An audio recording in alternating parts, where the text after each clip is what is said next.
So hello everyone. तो अभी तक हम लोगों ने बात करी है हंस रूल की। हंस रूल सिर्फ एक रूल है, लेकिन एक रूल के सहारे हम इलेक्ट्रॉनों को नहीं भर सकते। और भी रूलों की हमें ज़रूरत पड़ेगी। और आज आपको जान के अच्छा लगेगा कि एक और प्राणी है, पॉली। पॉली पॉली, हाँ, बड़ा आदमी है ये पॉली। इसने मेरे भाई बड़ी बात करी है। पॉली एक्सक्लूजन प्रिंसिपल, जल्दी बोलिए, पॉली एक्सक्लूजन प्रिंसिपल। बेहतरीन। ये भी एक रूल है, पॉली ने कुछ कुछ बताया है जिसके थ्रू अल्टीमेटली हम इलेक्ट्रॉन को भरने की कोशिश करेंगे। पॉली कहता है कि तुम किसी भी शेल में, सबशेल में, ऑर्बिटल में इलेक्ट्रॉन को भरो, लेकिन किसी भी एक ऑर्बिटल में मैक्सिमम कितने इलेक्ट्रॉन हो सकते हैं? 2। यानी कि पहला है कि पॉली के according maximum number of electron in a orbital कितने होने चाहिए? 2। यानी किसी भी एक ऑर्बिटल में मैक्सिमम कितने इलेक्ट्रॉन हो सकते हैं? 2। लेकिन उन दोनों के लिए चारों क्वांटम नंबर की वैल्यू सेम नहीं होनी चाहिए। इसका मतलब दूसरा स्टेटमेंट और शानदार है, for both the electron in orbital.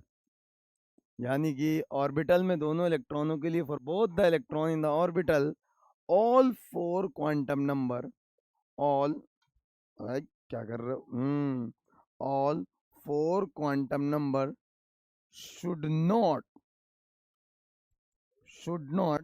B same, should not be same. अरे बोलो, समझ में आ रहा है? क्या बात है भाई, बेहतरीन। वो कहता क्या है कि किसी भी एक ऑर्बिटल में मैक्सिमम इलेक्ट्रॉन कितने भरे जा सकते हैं? 2। लेकिन उन दोनों के लिए चारों क्वांटम नंबर की वैल्यू सेम नहीं होनी चाहिए। मुद्दे की बात इस पूरे से जो हमको कंक्लूजन निकलता है, रंग बदलना पड़ेगा कंक्लूजन के लिए। हाँ, कंक्लूजन ये निकलता है, ये कंक्लूजन निकलता है, जरा ध्यान से। कंक्लूजन निकलता है, their orientation their orientation their orientation must be different, क्या कहना क्या चाहता हूँ कि अगर कोई एक ऑर्बिटल है उसमें मैक्सिमम कितने इलेक्ट्रॉन हो सकते हैं? 2। और उन दोनों के लिए चारों क्वांटम नंबर की वैल्यू सेम नहीं होनी चाहिए। मतलब एक इलेक्ट्रॉन आपने ऐसा भरा है तो दूसरा ऐसा भरना होगा। यदि आपने कुछ ऐसा कर दिया है अपने जीवन में, ये और ये, या फिर ये और ये, तो पॉली के हिसाब से कार्यक्रम समाप्त हो जाएगा। ये काम बिल्कुल गलत है। पॉली इस चीज को बिल्कुल अलाउ नहीं करता। ऐसा कैसे बोल दिया? तो और जरा ध्यान से सुनो, आपसे मैं थोड़ी सी बात करता हूँ। n=3 के अंदर, तीसरे शेल के अंदर कितने सब शेल होंगे? 3। क्योंकि एल की वैल्यूज क्या होती हैं? एल की वैल्यूज होगी 0 to n-1, that is 0 to 2। अब 0 टू 2 के लिए बात करूं तो 0, 1 और 2। और हर एल की वैल्यू क्या रिप्रेजेंट करती है? एक सब शेल। यानी 0 के करस्पॉन्डिंग एस है, फिर पी है, और यहाँ पर क्या है? डी। मैं यहाँ पर बातचीत कर रहा हूँ कि पी के अंदर की बात करूं। पी के अंदर देखो, पी के अंदर आपको मालूम है एन की वैल्यू अपने लिए क्या चल रही है? 3। जबकि एल की वैल्यू अपने लिए क्या चल रही है? 1। क्योंकि मैंने किस सबशेल को सेलेक्ट किया है? जल्दी बोल। मैंने सबशेल सेलेक्ट किया है पी वाला। पी के अंदर ऑर्बिटल बोल कितने? सर 3। सर पी के अंदर ऑर्बिटल कितने? 3। इसके अंदर मैक्सिमम इलेक्ट्रॉन कितने? अभी पॉली बोल रहा है कि एक में मैक्सिमम 2, तो 3 में मैक्सिमम 6। ओके। अगर यहाँ पर देखिए ये 6 इलेक्ट्रॉन आपने अगर यदि भर दिए, तो आप बताओ, n की वैल्यू 3, l की वैल्यू 0। अब आप बताइए यहाँ पर m की पॉसिबल वैल्यूज क्या होगी? तो m की पॉसिबल वैल्यूज याद रखिए, m होता है -L2 plus L with 0, -L2 plus L with 0। जरा ध्यान से सुनिए, यानी कि आने क्या वाला है? -1, 0 और +1। किसी के लिए भी -1, किसी के लिए 0, 1, क्योंकि डिजनरेट होते हैं, बड़ी बात है। डिजनरेट भूल जाओ, वापस आओ। तो मेरे भाई आप यहाँ पर देखो, मैं अगर इस ऑर्बिटल को सेलेक्ट करूँ, इसके लिए n कितना है? सर आपने कहा 3। मैंने कहा l कितना है? सर आपने भी बताया कि l की वैल्यू 1 है। सर m कितना है? सर m की वैल्यू -1 है। यानी n, इस ऑर्बिटल के अंदर जो दोनों इलेक्ट्रॉन हैं उनके लिए n 3 है, l 1 है, m -1 है। यानी l भी सेम है, l भी सेम है, m भी सेम है। लेकिन s की बात करूं तो आप देखोगे किसी एक इलेक्ट्रॉन के लिए आपको +½ लिखना पड़ेगा। जबकि यहाँ पर यदि दूसरे इलेक्ट्रॉन को देखें, अभी मैंने इसके लिए बात करी, ये वाला। अब मैं इसके लिए यहाँ बात कर रहा हूँ कि n की वैल्यू कितनी? 3। l की वैल्यू अगेन कितनी? 1। m की वैल्यू अगेन कितनी? -1। लेकिन अब एस की वैल्यू मुझे क्या लिखनी पड़ेगी, -12। यही है पॉली, यही है पॉली का जलवा। कहता क्या है कि किसी भी एक ऑर्बिटल में मैक्सिमम इलेक्ट्रॉनों की संख्या कितनी होनी चाहिए। आप सब चीख चीख के बोलेंगे कि सर 2 होनी चाहिए, लेकिन वो 2 कैसे हों, ऐसे हों कि उनके चारों क्वांटम नंबर की वैल्यूज उन दोनों के लिए सेम ना हो। मुद्दे की बात ये तभी होगा जब उनकी ओरिएंटेशन क्या होगी, डिफरेंट। एक होगा ऊपर तो दूसरा होगा नीचे। क्या मेरी बात समझ में आ रही है? जल्दी से हाँ बोलो, सही बात है। बेहतरीन बेहतरीन बेहतरीन। यह है अपना पॉली, और पॉली को जान के हम लोग खुश हो चुके हैं। अब पॉली को अगर समझ में आ चुका है तो फिर हम आगे बढ़ना चाहते हैं। हम अपने जीवन में एक और नियम को पढ़ना चाहते हैं जो हमको मदद करेगा इलेक्ट्रॉनों को भरने में, और वो कोई और नहीं, अगला नाम है ऑफ बाउ प्रिंसिपल। जल्दी बोलो कौन सा? ऑफ बाउ प्रिंसिपल या ऑफ बाउ रूल। हो गए, तुम हटो, तुम सब हटो, भागो।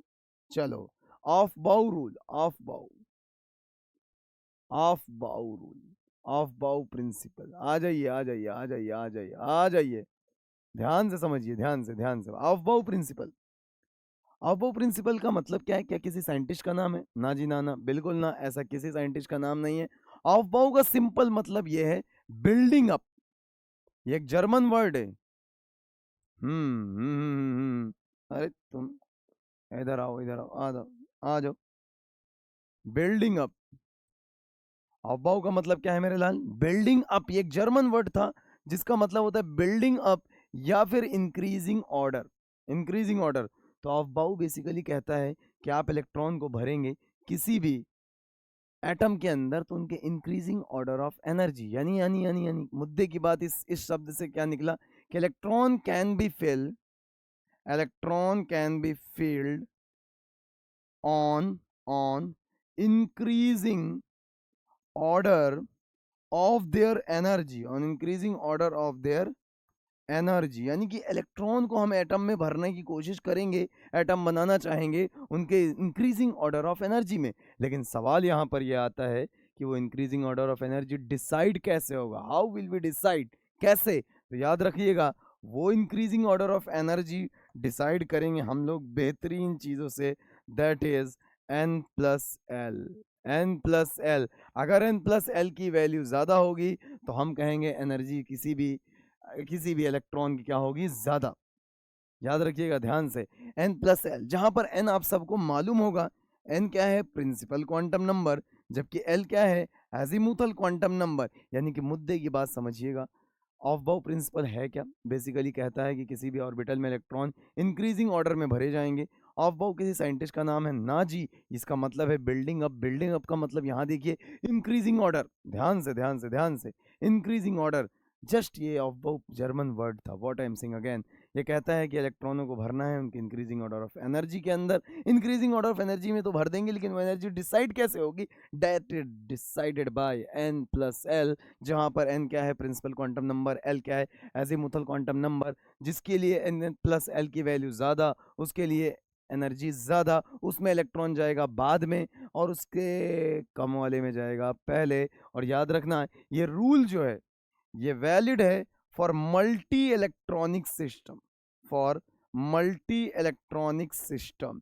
यानी सिंगल इलेक्ट्रॉनिक सिस्टम के लिए वैलिड नहीं है ये रूल, सिर्फ मल्टी इलेक्ट्रॉनिक सिस्टम पर ही एप्लीकेबल होगा। अब थोड़ी थोड़ी बातें मैं बताना चाहता हूँ। जैसे अगर आप ध्यान से देखेंगे, यहाँ पर 4s है और यहाँ पर 3d है। आप बताइए ये वाली चीज़ क्या रिप्रेजेंट करती थी? सर ये तो n को रिप्रेजेंट करेगी। ओके सर, ये वाली चीज़ किसको रिप्रेजेंट करेगी? सर l को। तो n प्लस एल, चलो देखो, यहाँ पर 4, s के लिए l की वैल्यू 0, यहाँ पर n की वैल्यू 3, d के लिए l की वैल्यू यहाँ पर 2 आने वाला है, n प्लस एल यहाँ आया 4, यहाँ आया 5। यहाँ से दिख रहा है कि अगर मैं ऑर्डर ऑफ एनर्जी लिखूँ, ऑर्डर ऑफ एनर्जी देखिए ध्यान से, यहाँ पर order of energy, order of energy, तो याद रखें 4s की एनर्जी कम होगी, 3d की एनर्जी ज़्यादा होगी। इससे सीखने को ये मिलता है कि इलेक्ट्रॉन पहले कहाँ जाएगा? 4s में, और उसके बाद कहाँ जाएगा? 3d में। और ये बात समझ गए तो एक रूल है, एक रूल है जो इसी n प्लस एल के बिहाफ पे दी जाती है। आप याद रखिएगा, एस एस पी, जल्दी बोलो, एस एस पी। उसके बाद मैं लिखूंगा एस पी, और उसके बाद मैं लिखूंगा एच डी पी, और उसके बाद भी मैं लिखूंगा एच डी पी, और फिर मैं अब लिखना चाहता हूँ एस एफ डी पी। और उसके बाद फिर से मेरे मन में आ गया है SFDP। ध्यान से ध्यान से ध्यान से ध्यान से, SFDP यानी मैं कहना क्या चाहता हूँ, अपने को कुछ चीज़ें याद रखनी है, ये मूल मंत्र है। इंक्रीजिंग ऑर्डर ऑफ एनर्जी ही है, कुछ नया नहीं है, आपको याद रख लेना है, क्योंकि पूरी इनऑर्गेनिक के अंदर इलेक्ट्रॉनिक कन्फिग्रेशन ज़रूरी है। इलेक्ट्रॉनिक कन्फिग्रेशन के लिए ये ऑर्डर बहुत ज़रूरी है। ये आया कहाँ से? ये N+L रूल से आया है। N+L रूल वैलिड किसके लिए? मल्टी इलेक्ट्रॉनिक सिस्टम के लिए। ध्यान से, S S P S P H D P H D P S F D P S F D P, फिर से बोलो, S P H D P H D P S F D P S F D P. कुछ number लिखता हूँ, यहाँ 1, यहाँ 2 2, यहाँ पर मेरे बेटे 3 3, यहाँ पर 4 3 4, 5 4 5, again 6 4 5 6 7 5 6 7। This is the fundamental rule कि सबसे पहले इलेक्ट्रॉन कहाँ जाएगा? 1s में, फिर कहाँ जाएगा? 2s में, फिर कहाँ जाएगा? 2p में, फिर 3s, फिर 3p, और उसके बाद 3d नहीं, 4s। ध्यान से, यही वो तरीका है जिसके अंदर से हम इलेक्ट्रॉन भरेंगे, इलेक्ट्रॉन भरेंगे, यही वो तरीका है, बस यही है। This is the order of N+L, this the order based on, this is the order based on N+L rule. याद रखिएगा, माई बाप, अगर ये नहीं आएगा तो फिर नहीं आएगा। कृपया ध्यान से आज N+L रूल को समझने की कोशिश कीजिए। मैं उम्मीद करता हूँ नेक्स्ट सभा में हम सीखेंगे कि इलेक्ट्रॉन को अब कैसे भरना है, और कौन कौन से ऐसे एलिमेंट हैं जिनका इलेक्ट्रॉनिक कन्फिग्रेशन कैसा कैसा होगा, और उनमें से कौन से ऐसे हैं जिनका इलेक्ट्रॉनिक कन्फिग्रेशन सामान्य ट्रेंड नहीं फॉलो करेगा। तो हमने इन तीनों रूलों को अपने जहन में बसा के रखना है, चाहे वो हुंड का रूल हो, पॉली का रूल हो, या फिर अफबाउ प्रिंसिपल। मिलते हैं, जय हिंद, जय भारत। वैसे यार बढ़िया जा रहा था सर।